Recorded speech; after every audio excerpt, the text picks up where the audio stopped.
Olá, vamos iniciar o estudo da obra O Consolador, escrita pelo Espírito Emmanuel através das mãos de Chico Xavier. Este é o livro, onde Emmanuel dividiu em três grandes partes: ciência, filosofia e religião, onde ele trata de vários assuntos relacionados a essas questões. E nós vamos focar na segunda parte, que é a filosofia, mais especificamente quando ele trata de autoiluminação, porque é algo relevante para nós, em que precisamos nos empenhar, é a nossa iluminação interior. Então Emmanuel vai nos ajudar a dar um norte a esse trabalho. Ele começa com a questão número 218, onde foi perguntado: a propaganda doutrinária para a multiplicação dos prosélitos é a necessidade imediata do Espiritismo? Então, o próprio Emmanuel, em certa ocasião, disse que a maior caridade que nós podemos fazer à doutrina espírita é a sua divulgação. Porém, ela não visa encher templos.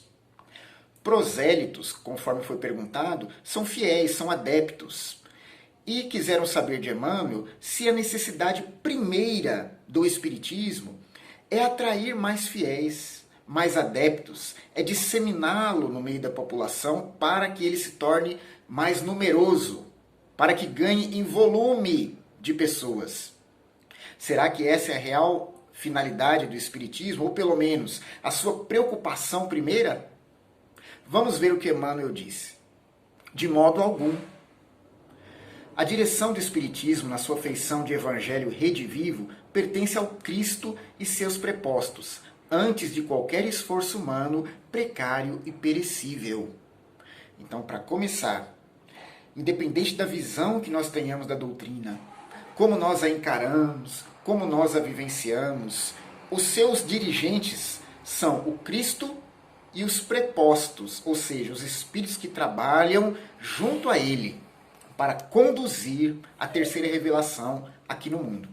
Nós somos adeptos do Espiritismo e temos também um movimento espírita no qual organizamos as atividades doutrinárias. Porém, conforme Emmanuel disse, a direção do Espiritismo está nas mãos de Jesus, porque o Espiritismo é o Evangelho redivivo, de onde se extrai na essência dos ensinamentos de Jesus a parte que é capaz de transformar a todos nós, que é a moral. Portanto, se ele é calcado totalmente no Evangelho, e o Evangelho é a boa nova trazida pelo Cristo, é a ele que nós devemos total reverência. O Cristo sempre vai ser o guia e modelo a conduzir os passos do espírita cristão. Todo e qualquer esforço que nós fazemos aqui no sentido de organizar a doutrina, enquanto movimento espírita, é válido. Porém, se configura precário diante da organização que a espiritualidade tem sobre ela. Então, a doutrina espírita, ela foi totalmente planejada, organizada e instituída na Terra pela espiritualidade. Então, é importante compreender isso. A necessidade imediata dos arraiais espiritistas é a do conhecimento e aplicação legítima do Evangelho, da parte de todos quantos militam nas suas fileiras, desejosos de luz e de evolução. Então, por que nós militamos nas fileiras espíritas? Porque somos adeptos da doutrina? Porque desejamos luz e evolução para nós. Isso acontece paulatinamente, e a doutrina nos ajuda a enxergar a vida como ela é realmente, fazendo-nos olhar para nós como espíritos e nos levando, portanto, a agir como tal nas diversas circunstâncias que a vida se nos apresenta. Então não se trata de uma religião formal, onde eu vou ao templo tantas vezes por semana, por tal número de horas, professar a minha fé. Não. O espírita precisa vivenciar a doutrina 24 horas por dia, todos os dias da semana, por uma vida inteira, para no final usufruir de alguma mudança positiva, de algo em matéria de virtude que tenha se consolidado no seu ser pela prática, pela vivência da sua fé. Então nós estamos dentro da doutrina espírita porque reconhecemos que ela pode nos conduzir a esse caminho, Então ele diz que a necessidade imediata de todos nós, enquanto espíritas, é justamente o conhecimento e aplicação legítima do Evangelho. Não só conhecimento, porque conhecimento passa pelo intelecto, mas pode se deter aí. Se ele não descer ao coração, não vai haver aplicação. Então, por quantos séculos nós já estamos em contato com a doutrina cristã, com os ensinamentos de Jesus? E isso foi suficiente para que nos transformássemos em seres mais evoluídos? Logicamente, evoluímos, se formos nos comparar ao começo da nossa jornada. Porém, com o Evangelho poderíamos ter evoluído muito mais. Eu digo de uma maneira ampla, falando da espécie humana. Ainda estamos muito aquém das nossas próprias possibilidades. Lembremos que Jesus disse: podeis fazer o que eu faço e ainda mais. Então nós podemos muito, só que não temos consciência de que esse poder vai se dar a partir da comunhão com Deus. Respeitando a sua vontade, vivenciando no nosso dia a dia, nós incorporamos valores novos que vão nos abrir um leque de possibilidades imensas, que a gente não faz ideia. Vejamos Jesus, que é o espírito mais evoluído que nós conhecemos. Ele nos foi dado por Deus como guia e modelo, porque já estabeleceu essa comunhão com o Pai. Então, temos que olhar para Ele, para saber como nós podemos ser no futuro. Né? Então, é a necessidade imediata dos espíritas de conhecer e aplicar o Evangelho no seu dia a dia. Somente o conhecimento, vimos que não é suficiente. Porque somos talvez capazes de recitar trechos inteiros dos testamentos. Porém, somos capazes de perdoar alguém quando recebemos uma ofensa grave. Não é uma ofensinha qualquer, mas aquela que toca nas nossas feridas íntimas, que mexe com os nossos brios, que abala as nossas bases, que estão calcadas no orgulho, no egoísmo, na vaidade. Quando a gente se vê estremecido nessas bases, tem dificuldade em aplicar o Evangelho. Por quê? Porque não foi feito o exercício adequado no decorrer de todos esses séculos. Então é preciso não apenas conhecer, mas aplicar esse conhecimento na vida. Quando nos depararmos com alguma situação que pede indulgência, paciência, tolerância, compreensão, perdão, é aí que nós vamos atestar a validade do conhecimento que acumulamos durante toda a nossa existência de espírito. Não digo nessa reencarnação apenas, mas desde sempre, quando voltamos os olhos pelas primeiras vezes ao Evangelho de Jesus. Está sendo acumulado em nosso íntimo, passando inicialmente pelo intelecto, mas descendo aos poucos ao coração, ao sentimento, um conhecimento que vai nos libertar. É onde Jesus disse: conhecereis a verdade e ela vos libertará. Então nós já conhecemos, estamos tomando conhecimento dela aos poucos, não somos detentores da verdade. Mas ela é uma só e ela continua no lugar dela, porque a verdade não muda. O que muda é a nossa visão a respeito. Então vamos nos aproximando da verdade. E aí ela vai penetrando o nosso ser, nós vamos nos entregando a ela e automaticamente vivenciando os ensinamentos de Jesus que estão em consonância com a vontade de Deus. Esse é o caminho da autoiluminação. Então Emmanuel continua respondendo: o trabalho de cada um na iluminação de si mesmo deve ser permanente e metodizado. Então ele não acaba. Não é como na escola que eu entro, enfrento os anos letivos e pego um diploma. Acabou. Não. O trabalho de autoiluminação ele é permanente. Ele dura quanto? Uma vida toda. E muitas vidas. Porque não é numa só que nós vamos conseguir nos autoiluminar. Quando Jesus disse, brilhe vossa luz, ele fez um apelo aos séculos, aos milênios, quiçá, para que nos entreguemos a esse processo de fazer brilhar a luz que trazemos dentro de nós. Nós temos natureza divina. Fomos criados pelo mesmo Deus, cheios de potencial para avançar. Isso é altamente estimulante. É para nos reacender a esperança. Porque Jesus não disse, crie aí uma luz, porque você não tem. Crie essa luz, depois faça brilhar. Não. Ele disse, brilhe vossa luz. Ou seja, você tem uma luz aí. Cabe a você fazê-la brilhar. Então essa luz é devido à nossa criação. Já nascemos com ela. Então esse trabalho de autoiluminação, ele além de ser permanente, ele deve ser metodizado, como Emmanuel bem disse. Precisamos aplicar um método para que ele seja levado a efeito. Senão, vamos andar soltos, como num barco sem direção, no mar imenso das vidas, das reencarnações, perambulando para lá e para cá, caindo de templo em templo religioso, vivenciando experiências difíceis, devido às ilusões a que nos entregamos, tentando construir uma fé fragmentária. Por quê? Não está sustentada numa base metódica de busca pelo aprimoramento. Jesus disse, ajuda-te e o céu te ajudará. Busca e acharás. Então é preciso que nós, nesse processo de busca, tenhamos um foco. Eu quero isso.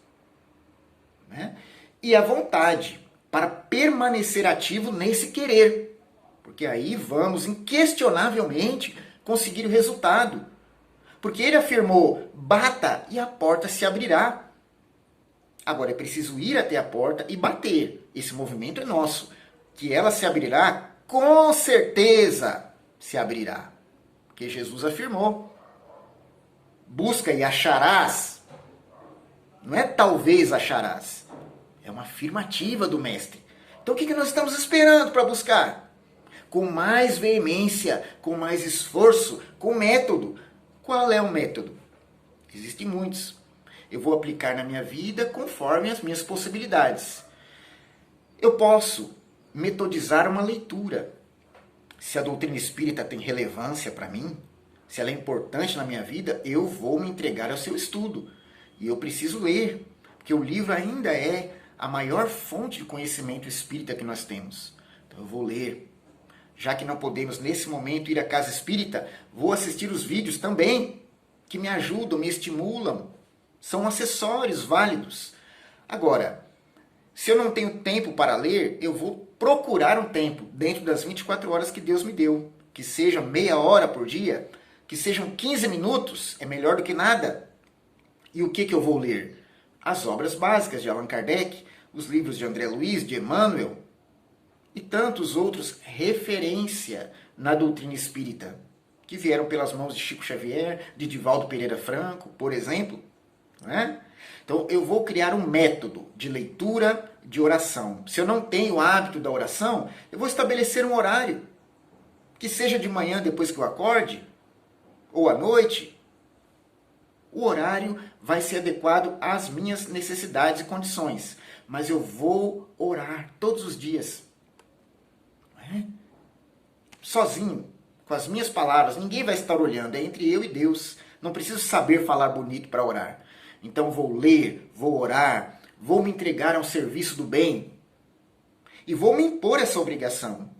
Obrigação no bom sentido, porque nós precisamos partir de algum ponto. Então, se eu me imponho fazer um trabalho de caridade junto a um grupo que já tem mais experiência, ou sozinho mesmo, procurar uma instituição, fazer uma doação, dar uma cesta básica, eu vou fazer. Eu preciso metodizar isso. Porque com o tempo deixa de ser uma obrigação, entre aspas, e passa a ser um prazer, uma coisa natural, uma coisa espontânea, que não nos abandona mais. Então, por exemplo, a leitura, a prece e o trabalho no bem. Eu estou incluindo isso na minha rotina de vida. Até quando? Lembre, permanentemente, para sempre. Enquanto eu tiver forças e recursos mínimos para fazer, eu vou fazer. É assim que se busca a autoiluminação. Trabalho permanente metodizado. Tem um método. E eu sigo. Né?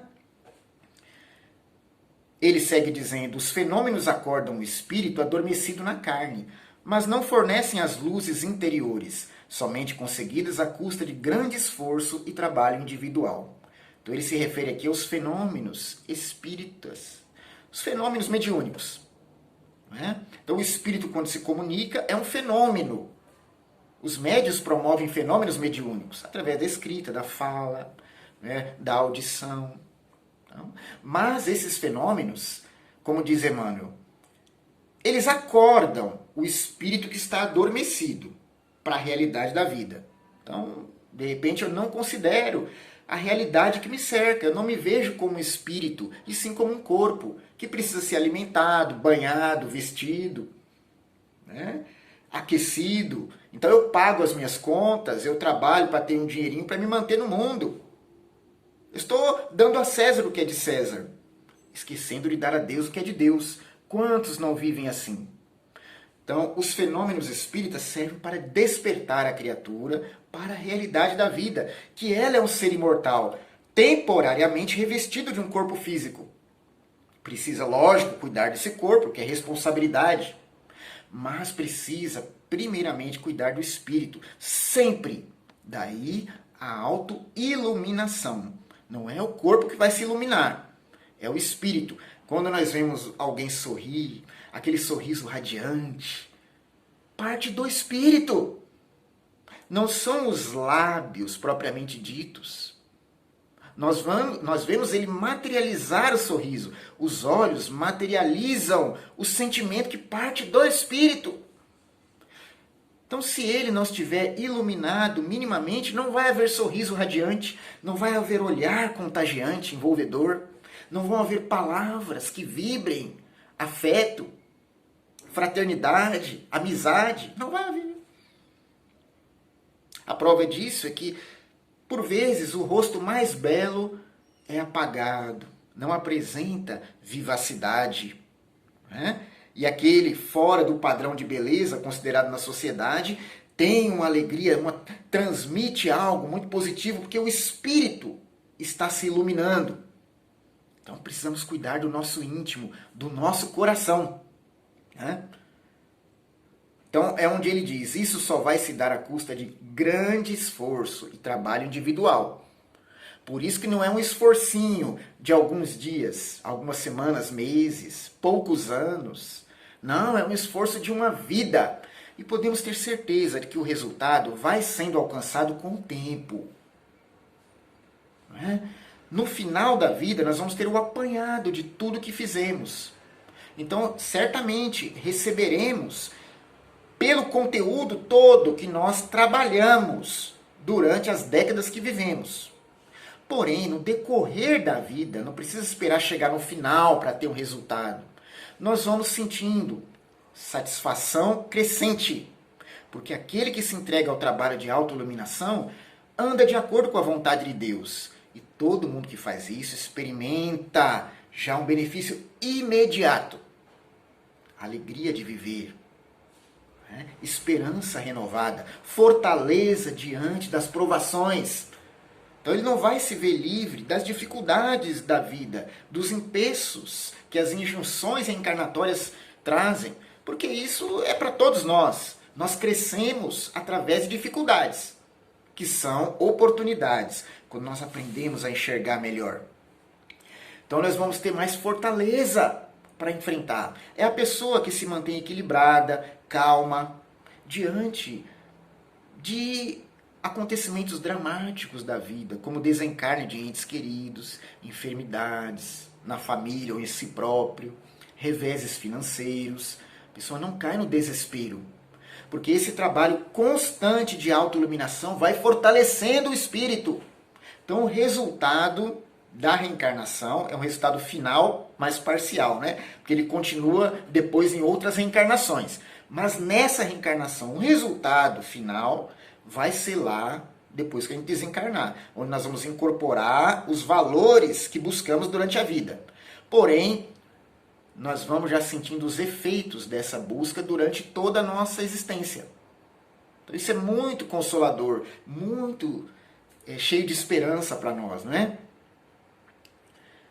E ele finaliza assim: a palavra dos guias e mentores do além ensina, mas não pode constituir elementos definitivos de redenção, cuja obra exige de cada um sacrifícios e renúncias santificantes, no laborioso aprendizado da vida.